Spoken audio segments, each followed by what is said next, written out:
Savannah Rhodes was 42 years old. She had warm brown eyes that had learned to hide a deep pain and a figure that didn't fit the cruel, narrow standards of the East Coast elite her family name had thrust her into. As a black woman from an old money family, she was a striking presence. Not for her wealth, but for her quiet elegance and the way she looked at people as if everyone had a story worth hearing. Yet, behind her back, the same people who praised her charitable donations called her the fat heiress. Her husband, Marcus Sterling, was one of them. That morning, the Greenwich, Connecticut mansion smelled of fresh jasmine and gourmet coffee. It was Marcus's birthday. The private chef had prepared a special brunch, and Savannah had personally ordered fresh flowers to adorn the living room. She had carefully chosen a high-end Rolex watch she knew he craved, not for the time it told, but for the designer name that would sparkle on his wrist in campaign photos. Marcus, 7 years her junior, was an aspiring politician, charismatic in public and cold in private. His gaze was that of a hunter, always calculating his next move. They had been married for a decade. No children, no scandals, no love. Sometimes Savannah wondered if the love had ever been real, or if she had simply imagined it, like dreaming of a beachfront house that never gets built. At 10:16 in the morning, she came down the grand staircase holding an envelope. It was a certificate for a $100,000 donation in Marcus's name to a National Children's Foundation. She thought it would make him smile. He loved looking generous. Even more, he loved seeing his image strengthened on social media. The dining room was empty, but she heard voices in the adjacent parlor. She paused, out of sheer habit, and stood motionless behind the slightly ajar door. And then she heard it. "That fat cow disgusts me, Mom," Marcus said, laughing. "I only care about her money. What did you think? That I actually enjoyed sleeping with her?" Savannah stopped breathing. Evelyn Sterling, her mother-in-law, showed no surprise. Her voice responded as if confirming something obvious. "At least pretend, Marcus. Do it until you inherit everything that's hers. After that, you know what you have to do. That woman's days in your life are numbered. Do you want to be tied to a body that looks like an inflated bag, a piñata stuffed with regrets?" They laughed with the lightness of people who feel no shame about their cruelty. Savannah swallowed hard. The envelope slipped from her hand without a sound. Her face didn't change, but her legs trembled slightly, as if the world had suddenly sped up. She held firm. She slowly backed away, climbing the stairs without her heels making a sound, and quietly closed the door to her bedroom as if nothing had happened. She didn't cry. She didn't scream. She didn't confront them. That night, they ate dinner together. Savannah offered a cheerful smile and gave him his gift. Marcus thanked her with a dry kiss on the cheek and feigned enthusiasm. Evelyn commented that the wine was excellent and suggested Savannah should try a friend's diet. Everyone laughed, except Savannah. She simply watched them both with a serenity that was less about calm and more about planning. Past midnight, Marcus was sound asleep in the main suite, while Savannah walked barefoot through the house. She looked at every corner. The artwork she had chosen, the furniture she had imported from Italy, the grand piano she never learned to play. Every object was a silent witness to a life that had never truly been hers. It was a museum built to fit a mold that had been suffocating her for years. In the study, she pulled out a sheet of paper and wrote in a steady hand, "Thanks for showing your true colors." She signed it without a name. She folded the note, then opened her laptop. In less than an hour, she contacted a discreet real estate broker and a foreign buyer, and transferred the bulk of her fortune to a new account in Switzerland under a different identity. Having spent years managing her family's wealth, she knew exactly how to move money without leaving a trace. By 5 in the morning, the mansion was behind her. No servants saw her leave. She carried only a backpack, a long coat, her passport, and a photo of herself at 18 when she dreamed of traveling the world, before the sterling name turned her into a trophy wife. 2 hours later, Marcus woke up. He called out for his wife, confused by her absence. He checked the kitchen, the garden, the bathrooms. He found her only as a piece of paper on the pillow. "Thanks for showing your true colors." He crumpled the note, not understanding. He didn't even suspect she had heard the conversation.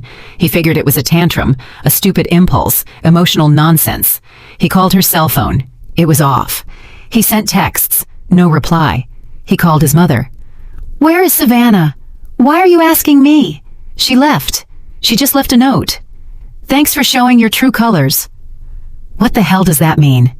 Evelyn felt a shiver run through her for the first time. That same day, Marcus discovered the house had been sold. The buyer had wired the money directly to the Swiss account. He had no access. Legally, everything belonged to Savannah, even his suits. What Marcus didn't know was that the media was about to explode. The bank involved in the transfer had inadvertently leaked a statement to a finance reporter who had been investigating Marcus for corruption. It was only a matter of days before the scandal hit national television. Savannah, meanwhile, was sitting on a city bus heading to the South Shore neighborhood of Chicago, a place where nobody would recognize her. She looked out the window, her eyes calm and her mouth set in a straight line. She carried her old photo in the inside pocket of her coat like an amulet. And for the first time in years, she breathed without effort. She had no fixed plan or destination, only one purpose: to start over from a place where she was worth nothing, to discover how much she was truly worth. On the evening news, the anchor announced, "The wife of rising political figure Marcus Sterling has disappeared. There are rumors she sold their mansion and emptied her accounts. Some say kidnapping, others say it's a marital scandal." Nobody knew for sure, but she did. She knew the real kidnapping had been her entire life. She knew that contempt disguised as marriage would no longer have a place in her existence. And she also knew that soon the world would meet a woman who had been called a lucky fat girl, but who was now determined to prove there is nothing more powerful than a woman who no longer needs anyone else to lift herself up.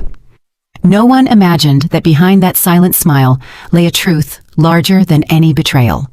Savannah Rhodes hadn't escaped. She had awakened. The bus advanced slowly through dusty streets, the windows fogged with the damp morning air. Her backpack rested on her lap.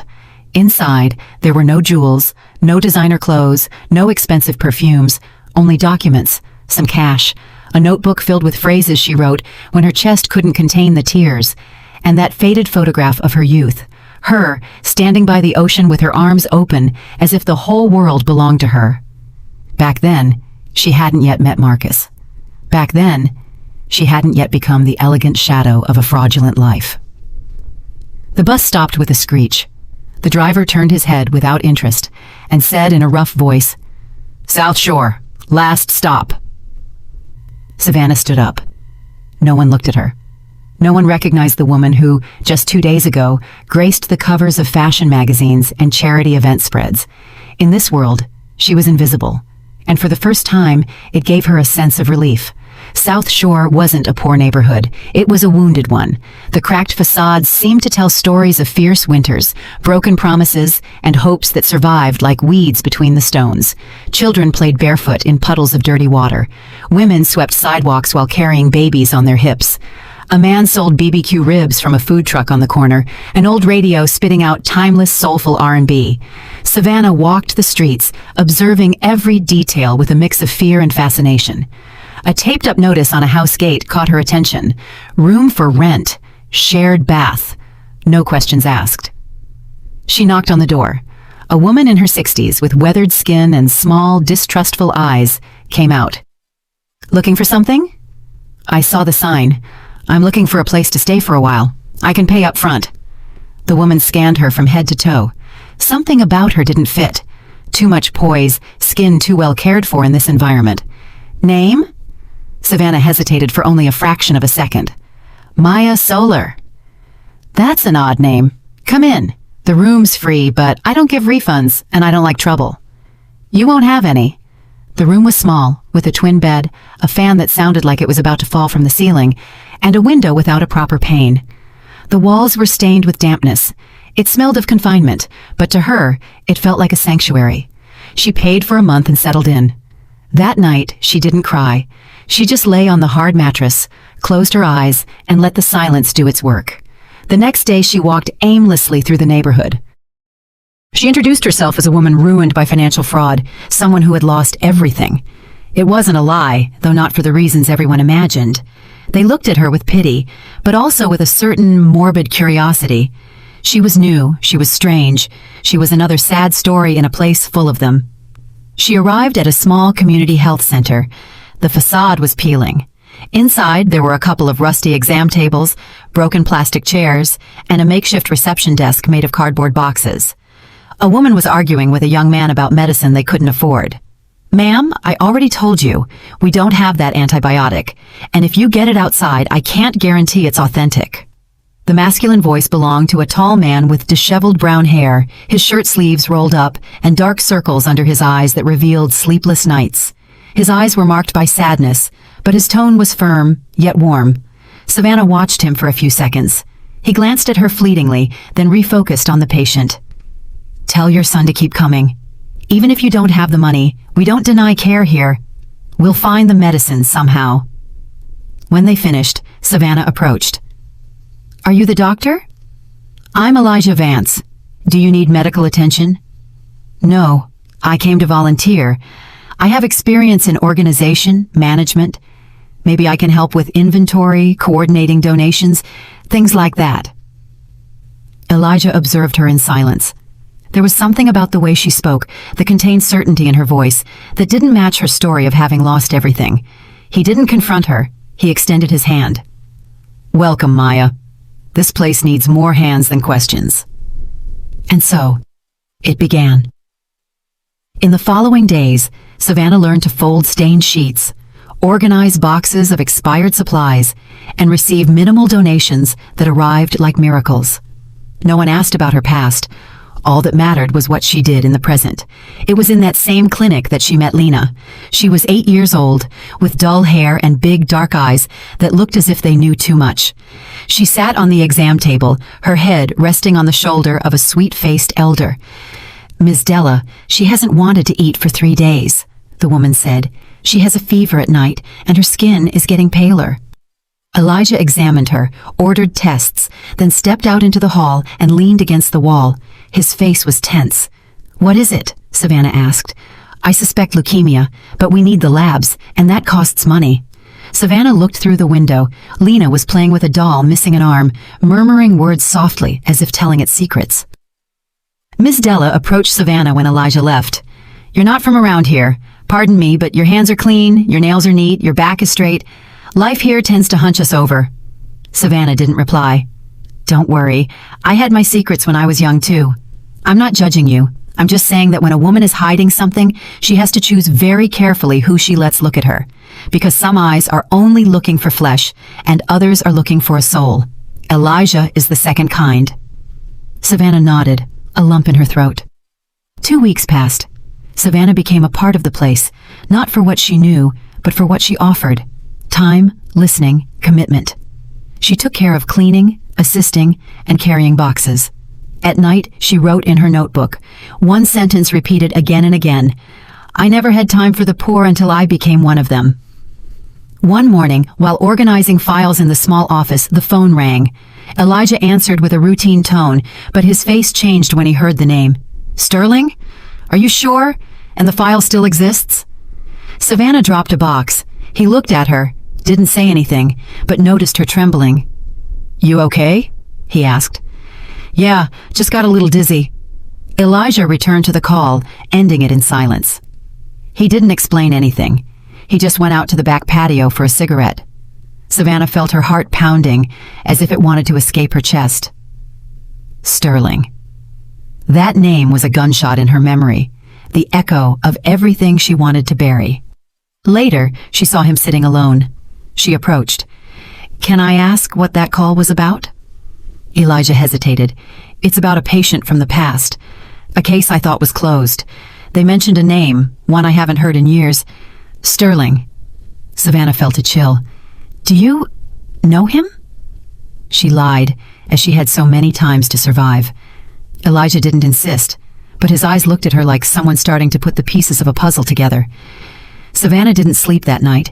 She sat on her mattress, the backpack open, the photograph in her hand, and the notebook full of phrases that weighed heavier and heavier.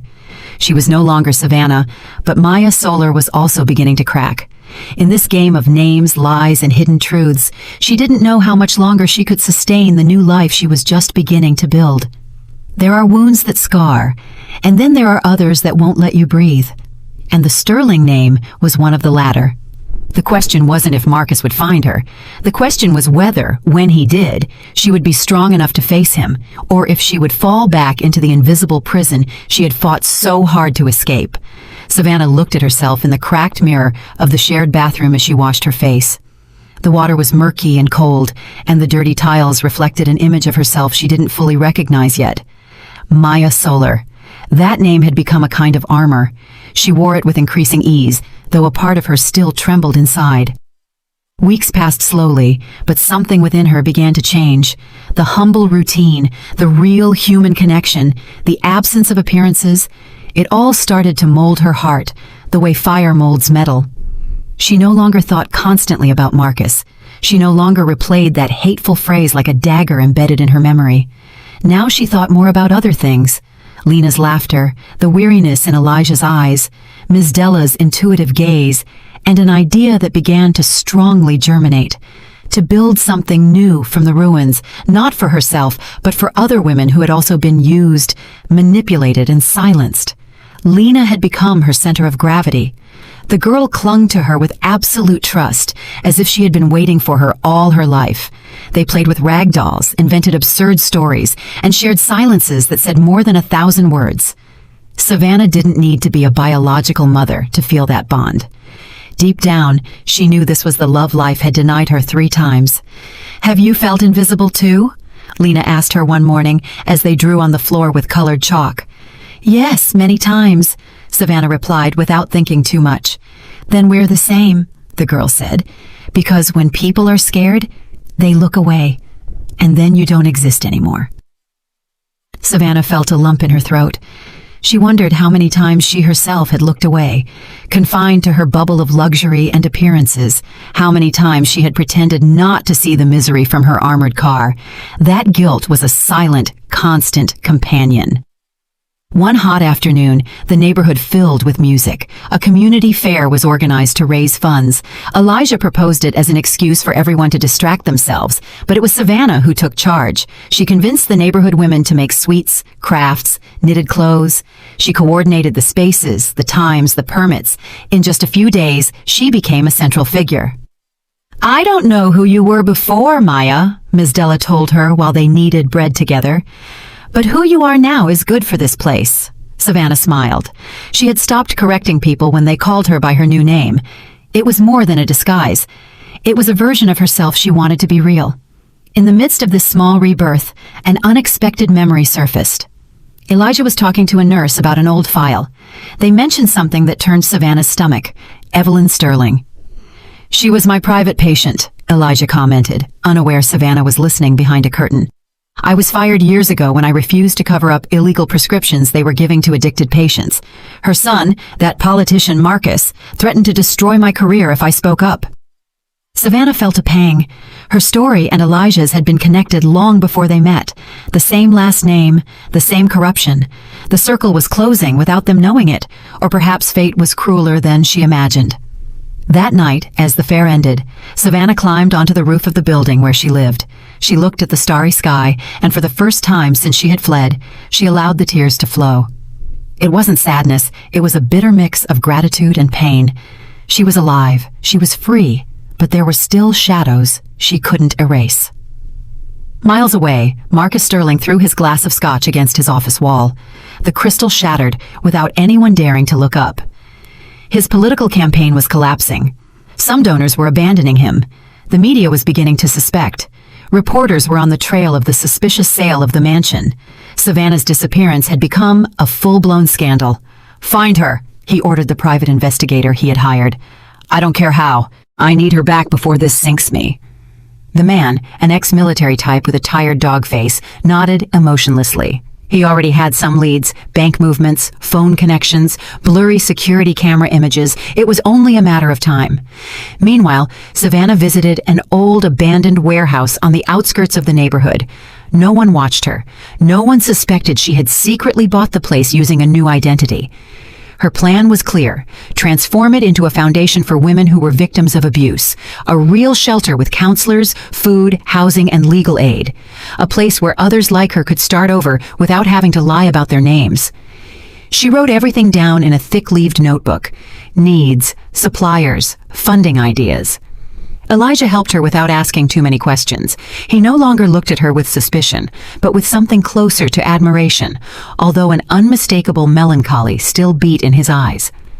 "I lost my wife to misdiagnosed pneumonia," he confessed to her one night. "Private care killed her. Expensive hospitals make mistakes too. They just cover them up better." Savannah listened without speaking. She knew that, in a way, he too had been broken by a rotten system. At the fair, Lena was selling handmade string bracelets. Her smile was brighter than any street lamp. She ran between the stalls with energy. Ms. Della watched her with tired but happy eyes. Everything seemed to be flowing until the unexpected happened. Lena suddenly collapsed. Her body trembled briefly before going still. A pool of blood emerged from her nose.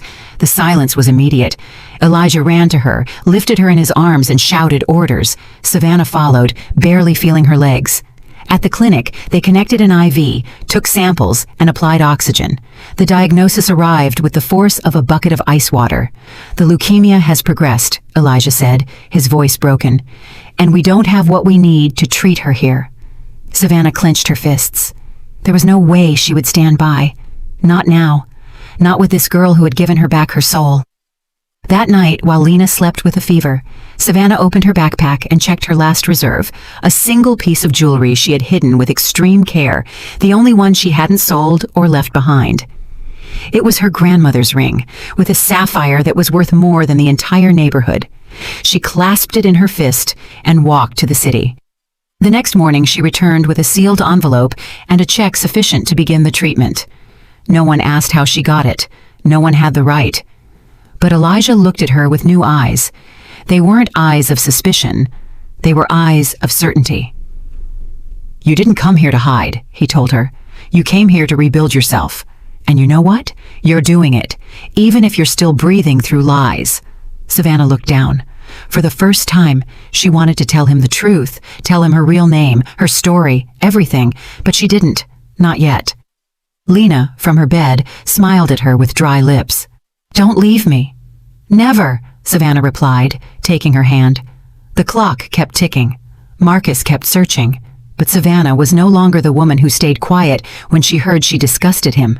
Now she was a woman who fought, even if fear still breathed behind every smile, because lies, when sustained for too long, begin to take on a life of their own, and hers were breathing. The question was how much longer she could keep them under control, because when a lie learns to breathe, it can also learn to kill.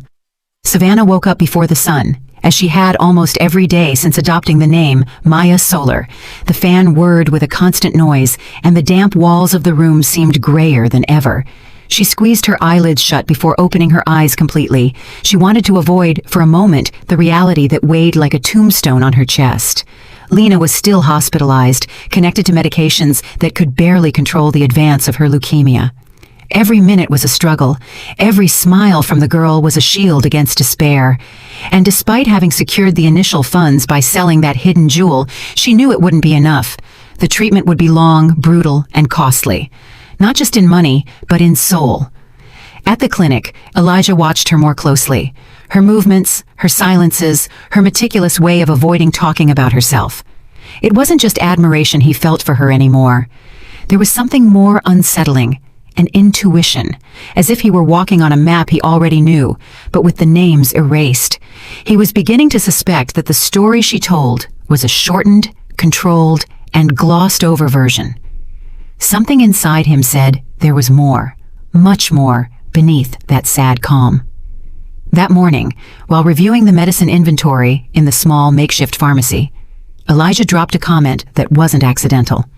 "Maya, did you ever live abroad? You have an accent, a neutral, educated one. It's not common here." She stopped, swallowed, and thought fast. "I studied for a few years in Europe, then worked in DC for a while. That's why I sometimes have that odd tone."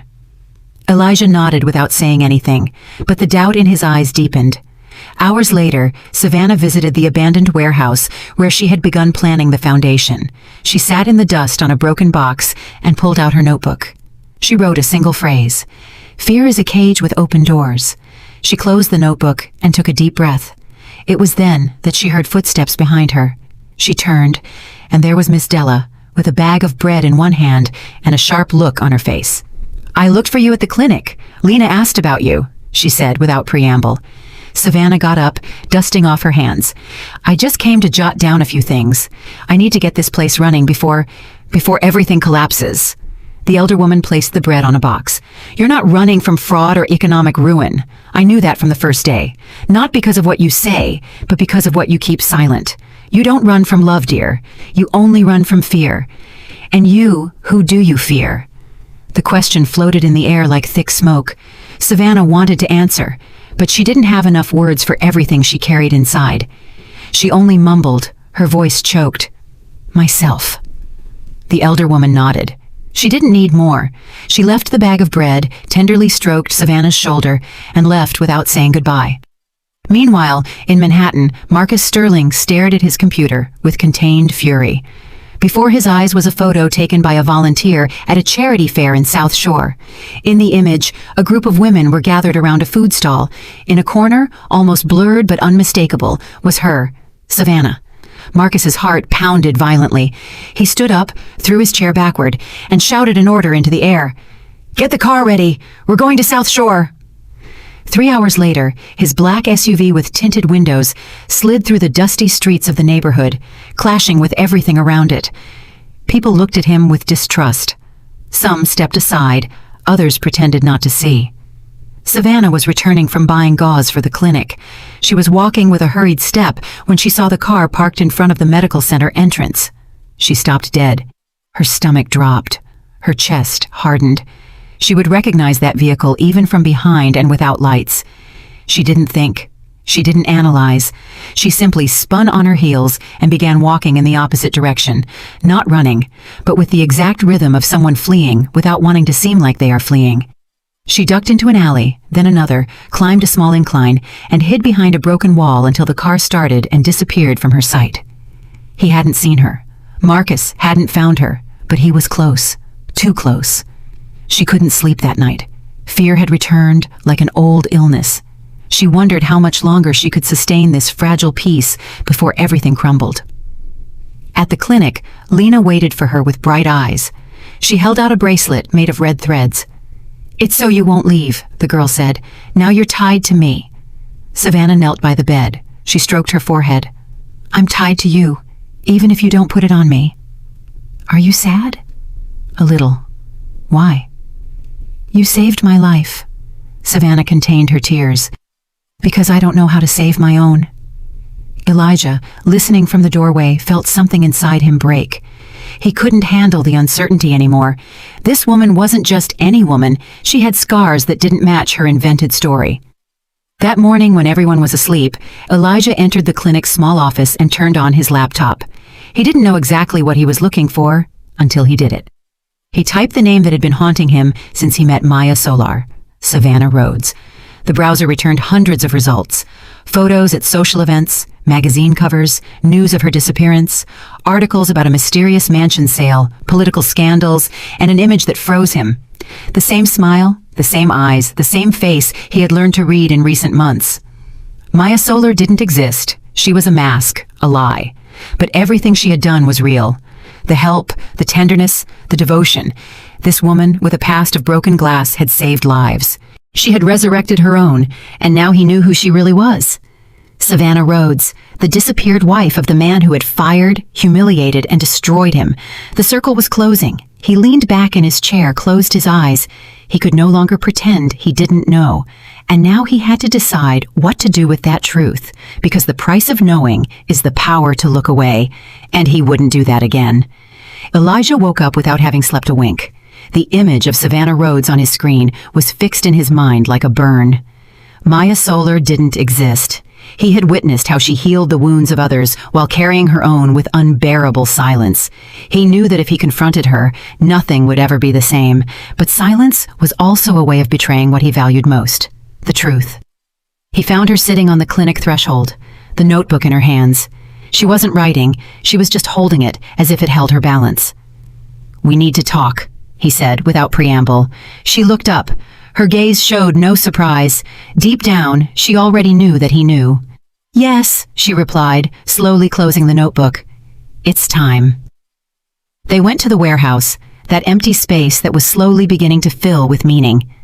Elijah watched her with the contained expression of someone about to throw a stone into the water, knowing he won't be able to stop the ripples it creates. "Why did you lie?" Savannah leaned against the wall. Her voice was low but firm. Because if I told the truth, they would hunt me down. He would find me. They would use me again. And I no longer had the strength to be a pretty object to display in a glass case. Savannah Rhodes, Elijah murmured, as if the name hurt his mouth. Wife of Marcus Sterling, heiress to one of the country's largest fortunes. Disappeared, turned into a national mystery, and a broken woman. They didn't put that in the headlines. Elijah lowered his head. She approached him, looking him in the eyes. I didn't lie to play games. I didn't do it to manipulate anyone. I just wanted a life that didn't hurt. And did you find it? Savannah smiled sadly. Sometimes. When Lena laughs. When you talk to me without expecting anything. When I clean wounds without cameras around. He listened, but there was more inside him than words, more than judgment. You're not a coward, he finally said. You were brave to leave, but now you have to be brave enough to come back. Come back to what? To say your name out loud, to face them, to take back what's yours. Because if you don't, they will, and they'll take it all away again, just like they always have. She looked at him for a long time, and something in her chest cracked. Meanwhile, in D.C., the media erupted with headlines. An anonymous report leaked from the prosecutor's office revealed documents, audio, and financial movements linking Marcus Sterling and his mother Evelyn to cases of money laundering, misuse of public funds, and bribery of judges. Marcus screamed furiously at his lawyers over the phone. Evelyn didn't leave her room, not out of shame, but out of fear. That morning, an envelope had arrived at her door with no return address. Inside was a copy of an altered birth certificate and a letter that simply read, "The truth can't be erased." Evelyn didn't need more. The past she had buried with silence was coming back to demand justice. In an act of desperation, she did something she hadn't done in years. She called Elijah. He received the call at the clinic. Her voice was hoarse, almost unrecognizable. "Elijah, I need to talk to you. Only you." Elijah hesitated but accepted. He met her at a discreet hotel far from the cameras. Evelyn had aged visibly in just a few weeks. She wore no jewelry or makeup, only dark circles, tremors, and a fear in her hands that betrayed her. "I'm not here to justify myself," she said without looking at him. "I know what I did, but you need to know something. Marcus is not my son." Elijah blinked. "What are you saying?" "My husband and I could never have children. I was assaulted by a man when I was 18. I hid it. I pretended to be the legitimate mother. I raised that child as if I didn't remember how he came into the world." Elijah felt the air grow dense. "And you never told him?" "Never. Until now, because he is becoming that man, and I can't allow it." There was a long silence. Then Evelyn pulled out a small box. Inside were photographs, documents, and a sealed envelope. "Lena, that girl, what is her mother's name?" "She died giving birth. She's not listed in official records." "Look closely. That girl could be her granddaughter. There are coincidences. I don't have certainty, but there are dates, details." The son of the man who assaulted her could now have a daughter, and that daughter was with them. Elijah left that place as if carrying a dead body. He didn't understand how to connect all the pieces, but something told him the truth was closer than he imagined. That night, Savannah was waiting for him at the warehouse. She had been cleaning, organizing, distracting herself, but seeing his face, she knew he brought more than just bad news. What happened? He told her everything. About Evelyn, about Marcus, about the possibility with Lena. Savannah remained silent, then walked toward the window and spoke without looking at him. "I have something to tell you, too." Elijah swallowed. "That I'm sick. Amyotrophic lateral sclerosis, ALS. I was diagnosed a year ago. That's why I left, too. I didn't want to die surrounded by people who would only cry about my inheritance." Elijah didn't know what to say. "I have a few years left, maybe months if I'm lucky, but I want that time to mean something." "It will," he replied, his eyes wet. "We're going to build that foundation. We're going to leave something that endures, even if you're not here."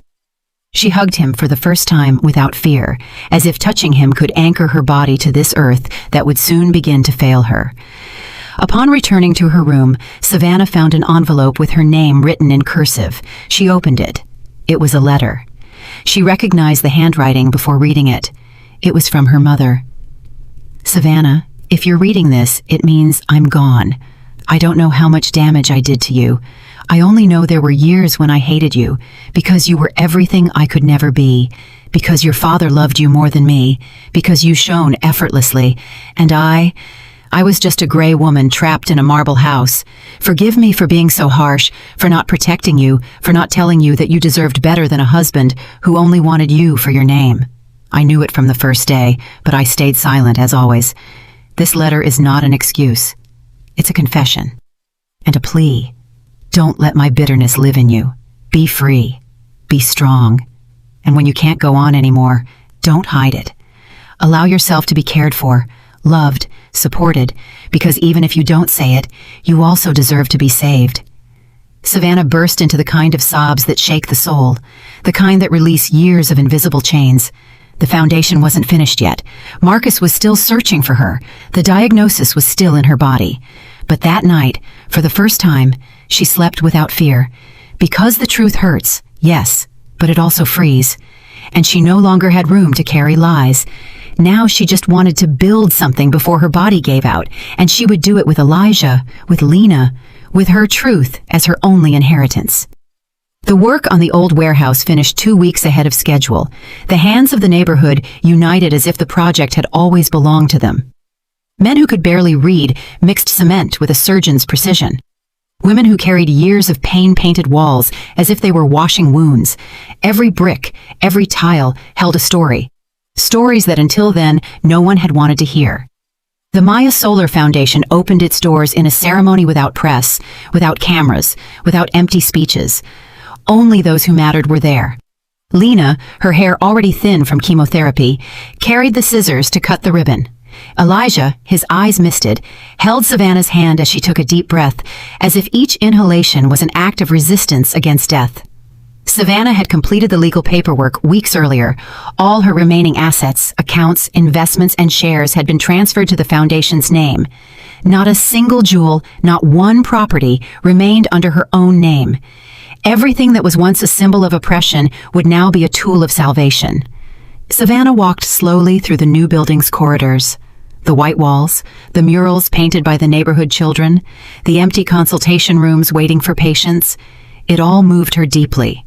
This place wasn't just a structure. It was her legacy, her redemption. Days later, in the shadow of a hallway corner, Evelyn appeared. No one had seen her arrive. She was dressed simply, without makeup or rings. Her eyes were swollen, and her body was stooped, as if she had been dragging a guilt for years that was finally too heavy. Lena was asleep when Evelyn entered her room. She sat by the bed and clumsily stroked the girl's hand. She murmured words that seemed directed more at herself than at the girl. Then she left silently, but Savannah was waiting for her outside. "I knew you would come," she said. Evelyn looked down. "I didn't come to justify myself. I came to ask for your forgiveness. Not for Marcus. He chose his path already. I came to ask forgiveness for myself, for being an accomplice, for staying silent." Savannah didn't speak for several seconds. "And you expect me to forgive you?" "No, just to listen to me."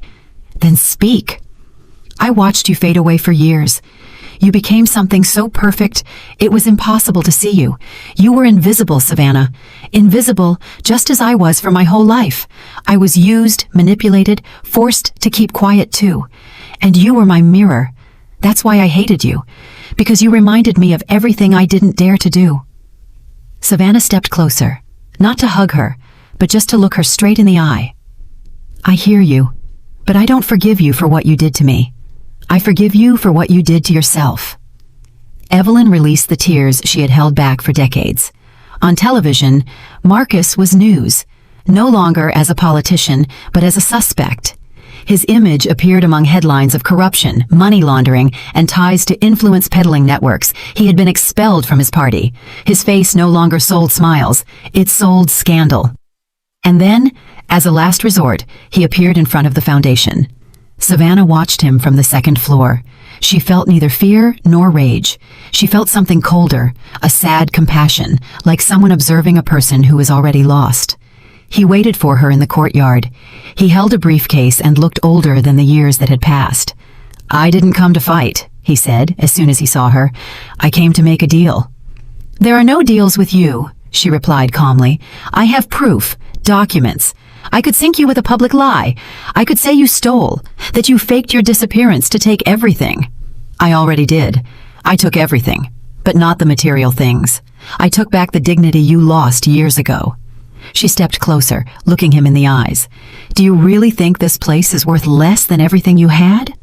"No, I think this place is the only thing that is worth anything, because you can keep all the material things. What you will never have is peace." Marcus took a step back. The truth hit him harder than any threat. "And tell your mother that I listened to her, and the girl doesn't need to know who her grandfather was. She already has enough love. She doesn't need yours." Before he could reply, Savannah reached into her purse and handed him an envelope. "If this is the last thing you will ever have from me." Marcus walked away without opening it. Later, in his empty apartment, he read it. "Power without love is hollow. Money without soul is death. You killed me many times when I was alive, but I resurrected, and you are still buried in your own ego. We are no longer enemies. We are nothing. Learn to be alone. Maybe then you'll start to find yourself." Elijah and Savannah shared a night together. It wasn't a night of passion, it was a night of truth. They slept in the same bed, listening to each other breathe, like two castaways clinging to each other in the middle of the ocean. "Are you scared?" he asked. "I have peace, which isn't the same as the absence of fear, but it's enough. I love you." She didn't respond with words. She took his hand and placed it on her chest. The next morning, Elijah went to get coffee. When he returned, he found her asleep, smiling, but she wasn't breathing. He walked over, touched her, and knew she was gone. He didn't scream or cry instantly. He just sat beside her and held her hand until the sun fully rose. On the table were envelopes with handwritten names, one for Elijah, one for Lena, one for Ms. Della, one for Evelyn. Elijah's note read, "Don't cry for what wasn't. Be thankful for what was. I leave the life I wanted for myself in your hands. Never let anyone doubt your light, because you made me shine even in the darkness." Lena's note read, "You taught me that a smile can heal more than medicine. Promise me you will write your story, because the world needs to know a little girl who defeated fear." The Maya Solar Foundation continued to stand. It grew, it healed, it embraced. And on one of its main walls, a mural with Savannah's smiling face reminded everyone that some women, though they may die, never truly leave. Because what changes the world isn't money, it's the truth and the love that is built from it. Elijah didn't know how long he stayed by her side. Maybe an hour, maybe two. The world seemed to have stopped in that simple room where she, with her quiet body and her smile still present, had decided to go without dramatic goodbyes, without noise, without fear. She left as she had lived her last months, in silence, but leaving indelible footprints. There was no funeral in a marble cemetery, no mass with chandeliers, no fake speeches from politicians. Her body was cremated as she requested, and her ashes were scattered in the garden of the Maya Solar Foundation, right where they planted a young almond tree that Lena promised to water every morning. The news of her death spread quickly through the neighborhood. Women wept at the gate, children fell silent, and Lena went days without speaking. Elijah walked on autopilot, but he didn't stop. Things had to continue, and he promised himself he wouldn't let her story be buried in that white room. It was Lena who discovered something more weeks later. In one of Savannah's desk drawers, she found a carefully bound manuscript, in the same clear, firm handwriting she used for notes at the clinic. The handwritten title read, "My husband said I disgusted him." The prologue began, "This is not the story of a woman abandoned, but of a woman who learned to abandon herself to please the world, and one day woke up."